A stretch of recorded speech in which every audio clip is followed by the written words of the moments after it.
しな身を揃えてゆこうお互いを信じ合う五人の仲間まるでスファイブに預けた命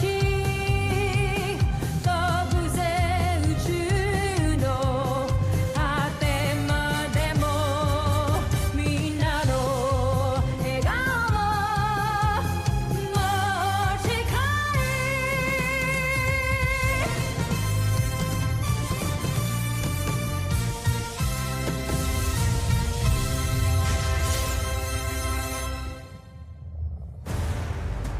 Ang nakaraan sa Voltes 5 Legacy.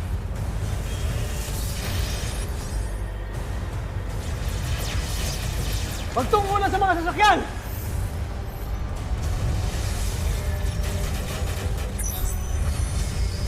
Kailangan mo na kaming iwan. Magkakasama tayong tatakas. Hindi ka pwedeng mamatay, kaya iwan mo na kami. Pinapangako ko, babalik ako para palayain ang mga alipin. Sumuko na ang mga alipin na nag-aklas kamahalan. At si Rotgar? Sa kasamaang palad ay siya'y nakatakas. Ako nga pala si Mary Ann. Welcome to our planet Earth. Saan planeta ka galing? Mula ako sa Buzan, ang aking tahanan na ginawang mapaniil na imperyo ng aming sakim na emperador. Meron silang ambisyon na sakupin ang buong kalawakan, kasama na rin ang planeta ninyo. Napansin ko na mahina ang inyong mga armas. Wala kayong laban sa Buzania. Kaya't panahon na para bumuo tayo ng isang matibay na depensa na tutulong sa inyo.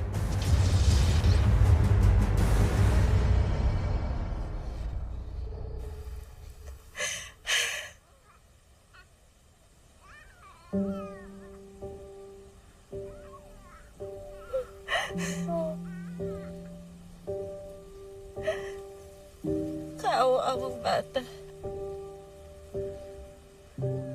Di niya na yata makikilala pa ang kanyang ama. Rosalia, huwag kang magsalita ng ganyan. Hanggang hindi natin nakikita ang bangkay ng iyong asawa, ng aking anak, hindi natin masasabing patay na si Rotgar. Makakabalik pa siya para iligtas tayo. Oo, Apo.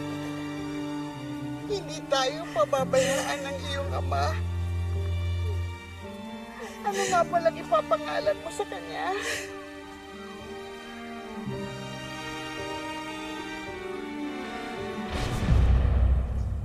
Masaya ka ba? Mahal ko.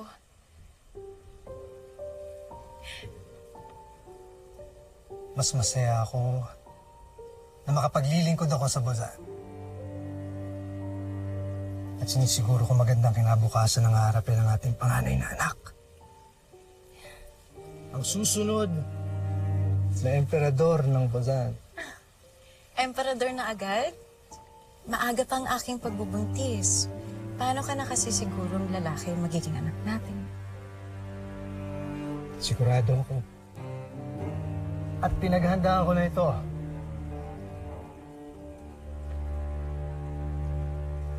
Ito ang pinakaunang sandata niya na gagamitin bilang punong tagapagligtas ng imperyo. Isang punyal na sasagisag ng ating pamilya. Ang kambal na kalapati.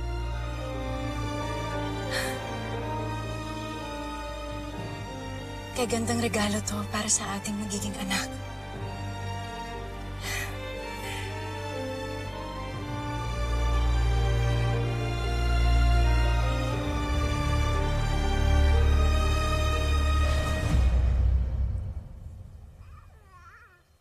Zardos. Zardos.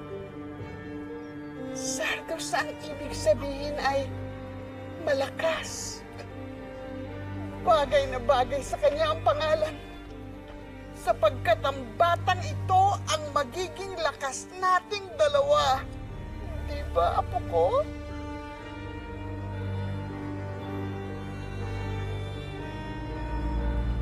Rosalia? Rosalia? Rosalia, huwag kang antukin. Rosalia, labanan mo yan! Rosalia? Rosalia?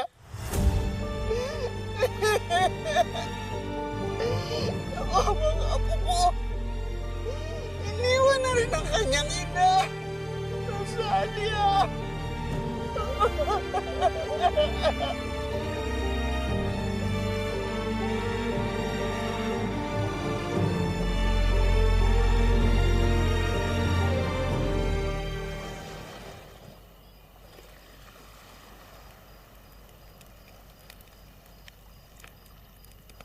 Kung nabubuhay lang siguro yung asawa ko,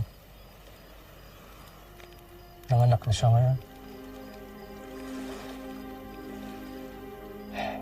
May himanap na siguro kami.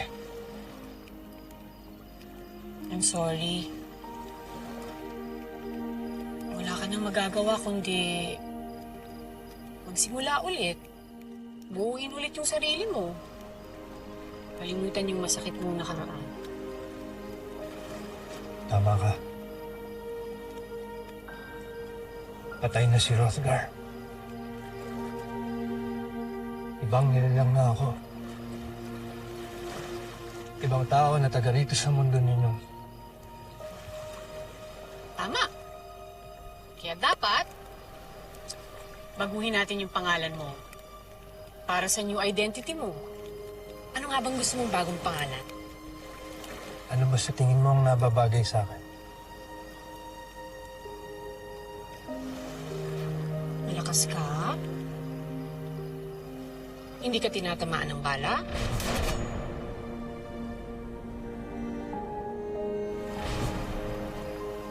Nakasurvive ka at nakarating ka dito sa planeta namin. So, your name should reflect that.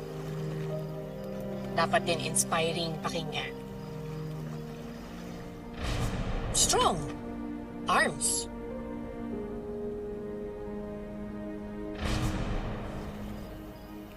Armstrong. Tama. Ned Armstrong.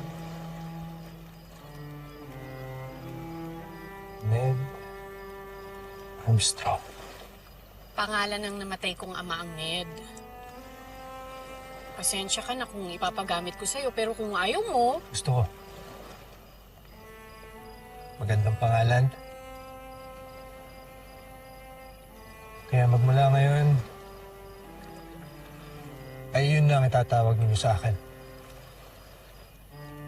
Ned Armstrong.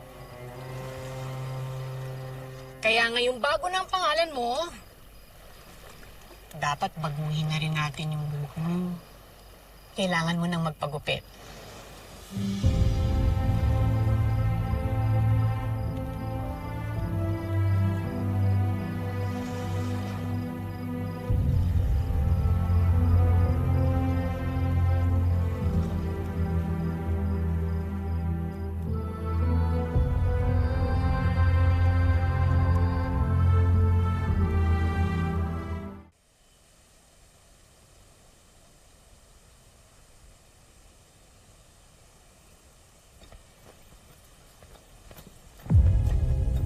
Gusto kong makita ang aking pamangkin.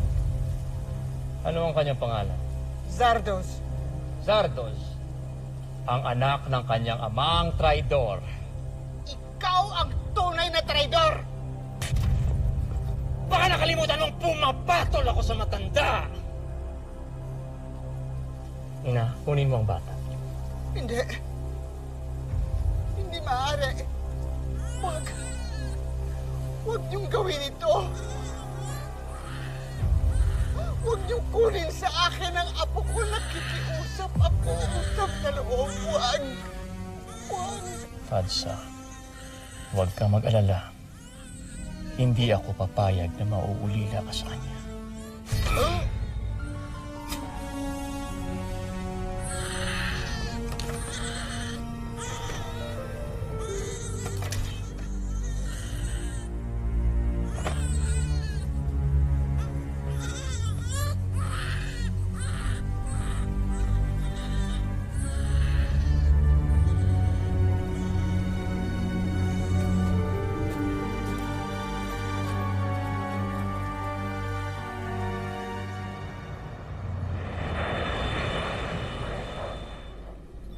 Upang magawa nating labanan ng aming armada, ay kailangan nating bumuo ng pantapat sa ultimate weapon ng Bozan Najmi Imperio. Sa lengguwahe ninyo ay tawagin nating Beast Fighter. Ang Beast Fighters ay ang mga robots with artificial intelligence. Sila ay malakas, mabilis. Ginawa sila para mas mapabilis wasakin ang sinumang kalaban ng aming planeta. Kailangan na nating gumawa ng sarili nating fighting robot.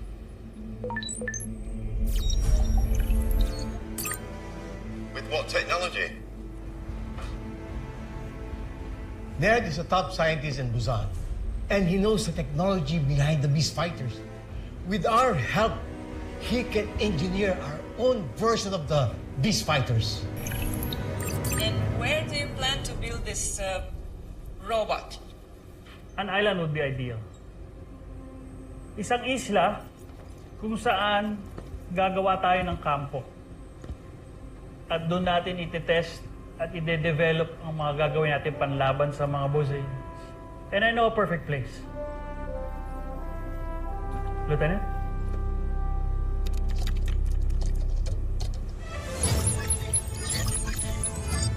Falcon Island.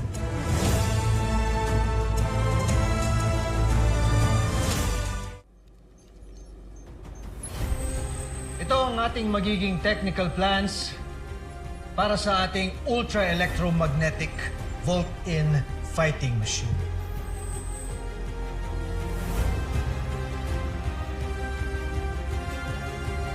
We will call it Voltes. Voltes 5. Voltes 5? Dahil sa 5 sasakyang pandigma na bumubuo sa robot.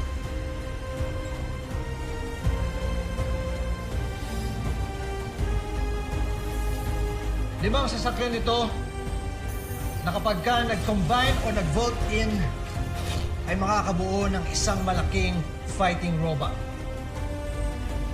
na siyang magliligtas sa planetang Earth.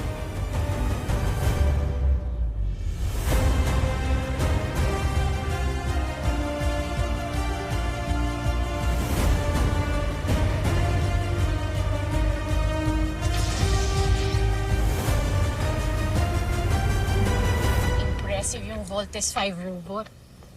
Ang galing ng idea mo. Inspired kasi ako sa'yo.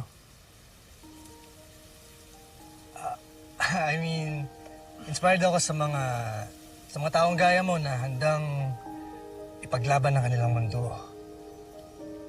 Yun naman talaga yung dahilan kung bakit gusto ko yung tulungan mga taong gaya ni Dr. Smith, si Robinson, lahat ng mga tao dito.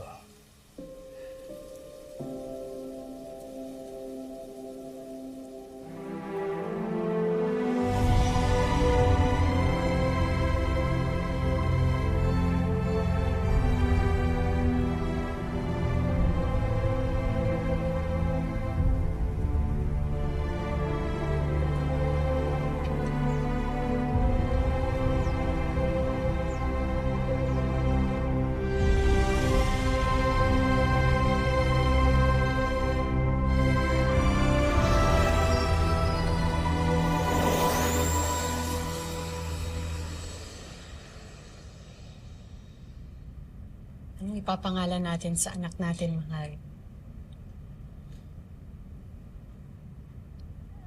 Steve N. Isang mabuting pinuno sa salita namin. Steve N. Steven o Steve? Yes. Steve. Gusto mo ba siyang hawakan, Ned?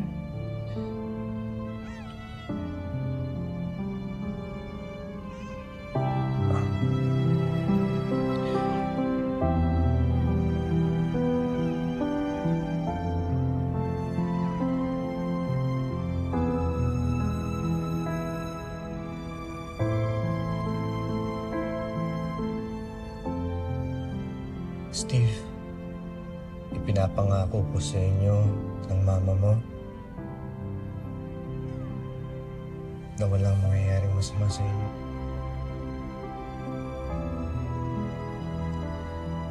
Sisiguraduhin ko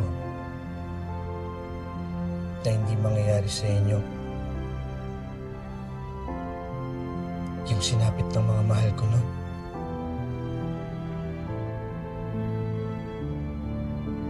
Wala nang masasaktan sa pamilya ko.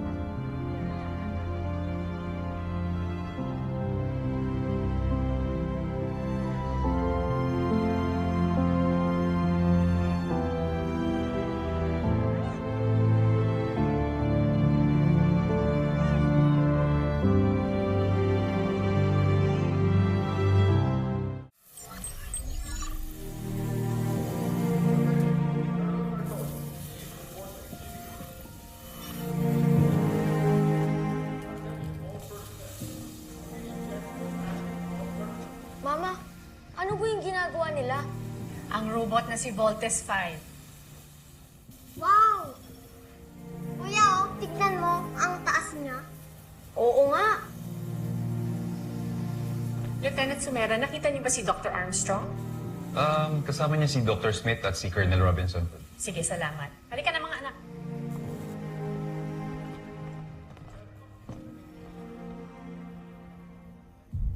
Well, Ned, your ship is finally fixed.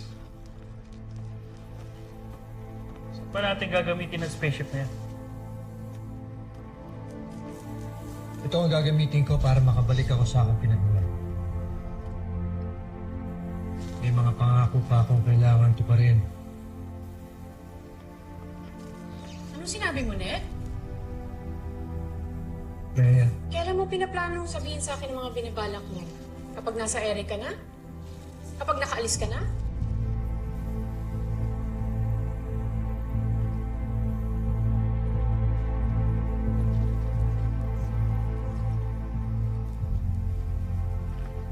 Apa, aalis ka po? Iwan mo pa kami? Saan ka po pupunta, Papa? Papa, huwag ka pong aalis. Huwag mo kaming iiwan ni Mama.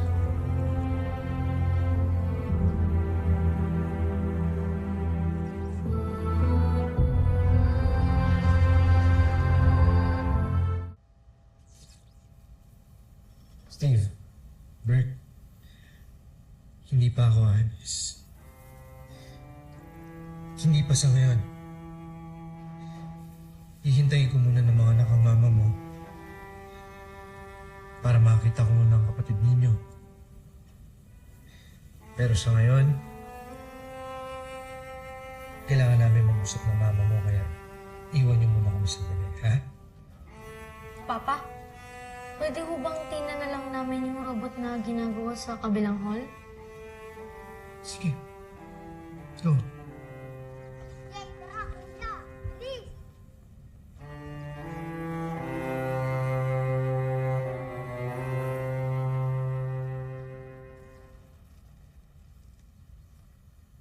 I'm sorry, Marianne. Pero kailangan ko talagang balikan ng mga kasama ko. Inaalala ko ang mga alipin na hanggang ngayon ay kinigipit at pinahihirapan. Paano ang planet Earth? Ginagawa na ang lahat ng defense systems na. Inaayos na rin ang mga safeguards. Magkausap na kami ni Richard at ni Oscar. Paano kami ng mga anak mo? Marian, mahal kita. Mahal ko kayo ng mga anak ko. Babalik ako.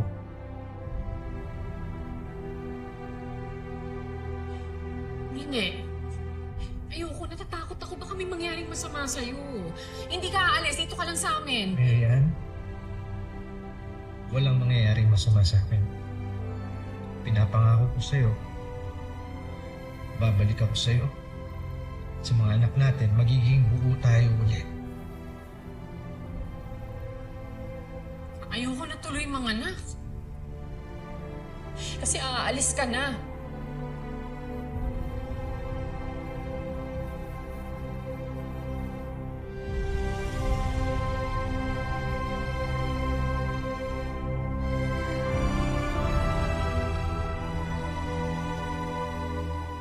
Susunod sa Voltes 5 Legacy. Nais ipakita ni Prinsipe Zardos ang nakuha niyang medalya sa kanyang paaralan. Huwag mong tularan ang iyong ama. Hindi ko siya ama. Isa siyang taksil sa buong Buzan.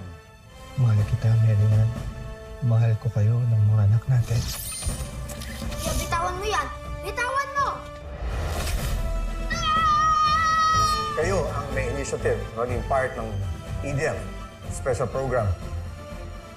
May isang armas at niyatago ang Camp Big Falcon. Nandyan siya. Handa na ba kayong makita ito? Sir, yes, sir! I would like to introduce to you Voltes 5!